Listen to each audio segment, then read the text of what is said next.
Malnutrition is a growing problem in many countries, including Nepal.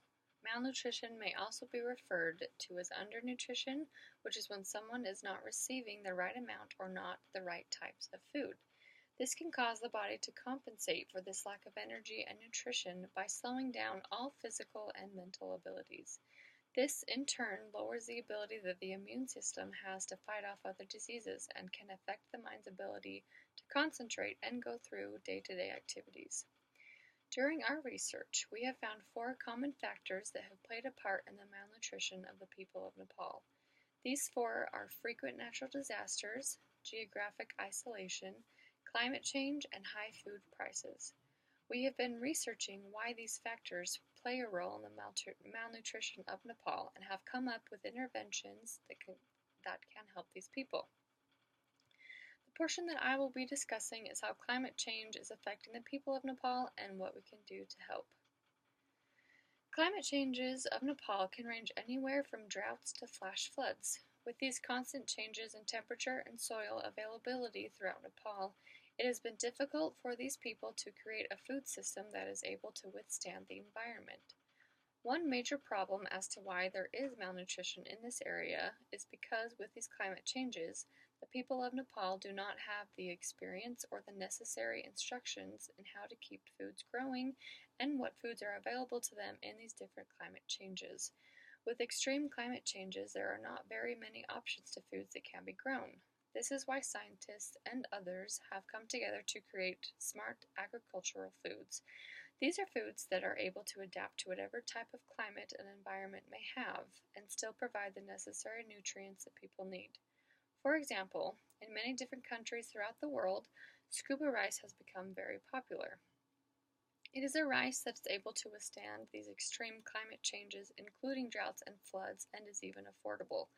There was also a study done that Rwanda has adopted a type of bean that has been created by scientists that still has all of the nutrients needed, but is able to withstand extremely hot climates. These are just a few of the examples of different foods that are out there that could really change the health for this country. New discoveries are always being made about foods like the ones mentioned before. They just need to be introduced to the people of Nepal. Once the people of Nepal are able to see these different foods that can grow in such harsh climates, they also need to be instructed in how to keep the foods growing during these climate changes. For example, World Fish has helped many countries adopt a system in which they breed small fish that are able to provide nutrients to many people.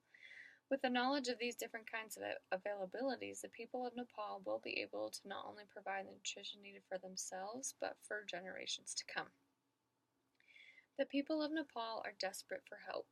Though these different methods of providing them with these foods that are able to withstand climates and then teaching them how to upkeep foods during their climate changes, the health of Nepal will increase dramatically. They need to create these changes in their lives and learn how to do it for themselves so that they can continue to grow and become more and more healthy. My plan for introducing these new foods to the people of Nepal would be to gather as many people as I could to go to Nepal and create groups that will provide the foods to these people. These groups will also need to be able to teach these people until they understand the importance of the care for these foods. The people of Nepal will also need to be instructed on how to keep fish around and other foods that are able to withstand these different climates.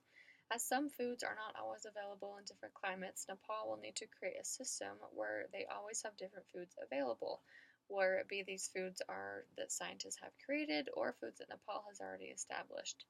No one should go hungry because they do not have a way to access the food that they need. To implement any kind of change in any part of the world, it will require strong leadership. The people of Nepal need to be instructed on how they can create systems like these for themselves within their climate and what they can do to keep these systems up and running.